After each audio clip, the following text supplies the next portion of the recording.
Today we will be talking with a leading American company about leadership.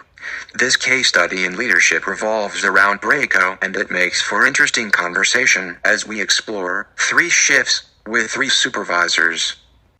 Let's take a trip into Brako Automotive.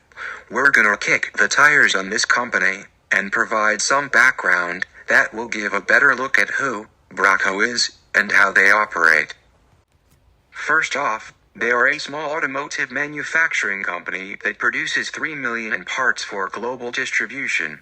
Secondly, the company employs about 150 employees. In addition, they have 3 key managers, operating on 3 different shifts with 3 different leadership styles. Lastly, the functions of each shift are all interrelated. Now let me introduce you to the 3 shift supervisors and provide a brief overview of each. Art is the first shift manager. He gets very involved in the day-to-day operations of the facility. Workers have few negative comments, but they are negative about many other aspects of their work. Next, Bob runs the second shift. He is a people-oriented supervisor whom workers describe as very genuine and care. Despite Bob's personableness, absenteeism and turnover are highest on the second shift. More importantly, the second shift is responsible for setting up the machines and equipment for all other shifts. And last but not least, Carol manages the third shift. Carol routinely has meetings, which she labels troubleshooting sessions, and when there are problems, she addresses them immediately. Upper management like Carol's leadership, but they have experienced problems when Carol's workers move to other shifts. Let's get to know each of the managers better. They have all been eager to speak with us. Hey there, I'm Art, manager of the first shift here at Brako. Like my colleagues Bob and Carol, I've been at this plant for over 20 years. And after 2 decades, you really amass a wealth of information about the inner workings of this place. If you ask my stellar employees about me, you'll learn that I'm a truly detail-oriented leader who knows how to get the job done. Heck, I'm so knowledgeable, I feel it's important for me to share my knowledge with others every day. There isn't a thing that goes on with the day-to-day operations that I'm not aware of. Inventory? On it. Procedures? I could have written that manual. Actually, I like to think of myself as a walking procedures manual. You'd be shocked how often I find myself reminding my operations team of the proper procedures they should be following in doing their work. As for the folks on the production line, sure, their workstations tend to become a bit tedious. Some might even call it monotonous. But with that sort of repetition, folks can get a little bit sloppy. So I'm here to remind them how to stay safe and productive. Hi, my name is Art, and over the past 20 years, I've enjoyed every day working at Brako, and I do my best to make sure that all the team members under me enjoy the work the way that I do. I've learned early on that being genuine and caring to people gets better results than bossing them around. As they say, you catch more flies with honey than you do with vinegar. The staff likes to have their birthdays and personal accomplishments recognized, and who doesn't? I even go so far as to sponsor the softball team and take people to lunch and have some of the people over after work to social events to create camaraderie. Our team is responsible for setting up all the machines and equipment when changes are made. We're the shift that keeps all the other shifts running smoothly. We update the computer programs that monitor the machines and makes the specs changes when new orders are requested. Despite all the engaging things I do, the second shift feels a lot of pressure because it's not always easy to figure out how to make the software work correctly. Each setup is different and entails different procedures.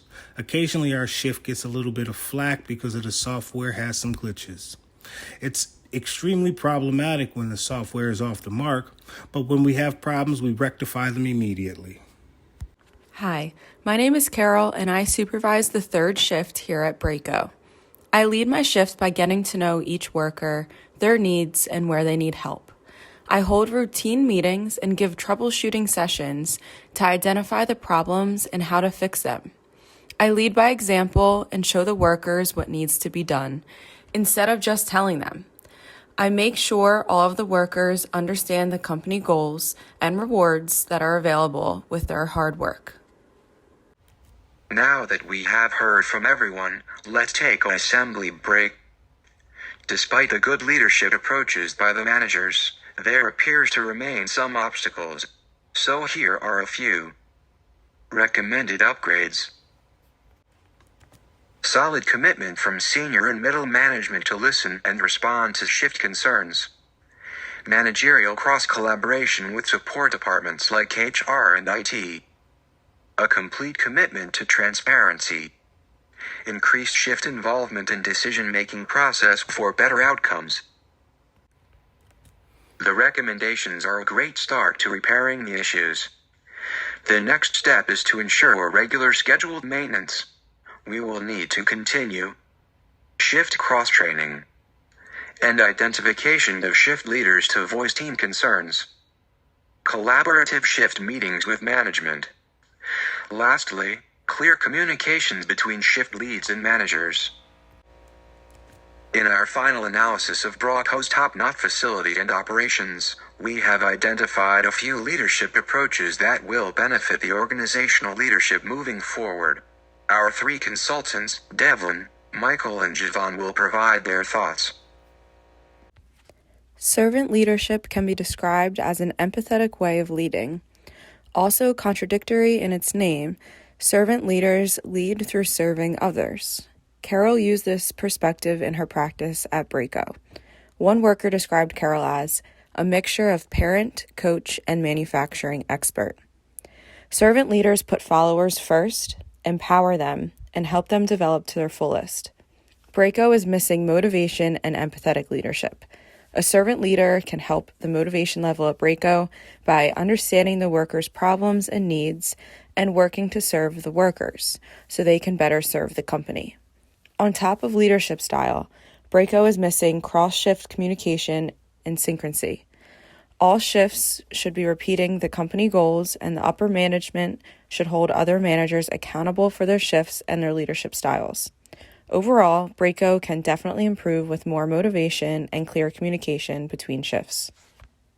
Art could benefit from better understanding the values of path goal leadership and from reviewing how his current style is impacting productivity, morale, and satisfaction. Rather than just continually informing his team of what he perceives as being incorrect according to the policy manual, he could focus on bringing some life to the shift by improving the working conditions and helping his team to feel valued. Help them to understand the value of their contributions toward meeting daily goals. Art could also implement a reward system, either individually or as a team, for excelling against the posted company goals. Help the team to smile both on their way into and out of their shift, and suddenly both working conditions and morale should begin to improve. The transformative leadership approach illustrates a dynamic method to engaging followers from a self-efficacy perspective. Bob's use of this process will move his staff from a transactional mindset because of the human interest in all outcomes. However, change is never easy, and dismantling a transactional siloed mentality involves significant commitments. Bob's employees need to move away from a quid pro quo style towards one that engages with others and creates a connection that raises the level of motivation and morality for both himself and the team, enhancing the human capital collectively. Redefining an organizational culture requires support on all levels, especially from the top tier. In fact, transformative leadership requires top-down implementation acceptance. Bob can provide validation by being out front advocating change, because transformative leaders like Bob have a strong set of internal values and ideals, and he is an effective motivator to help them in ways that support the greater good rather than just for themselves. Bob's charismatic style proves the most effective delivery method. The reason it is that it's an emotional component of leadership, and followers identify with leaders and want to very much emulate them. So Bob ensuring that the team keeps their eye on the ball, talking with the members, and working to figure out how they can adapt is paramount. These are vital components necessary for deconstructing a transactional leadership culture. The combination of transactional leadership components with servant leadership practices allow the team members a holistic leadership experience. This brings an amalgamation to life within this methodological approach. Lastly, the transformational approach provides an expanded picture of leadership that includes not only the exchange of rewards, but also leaders' attention to the needs and growth of followers.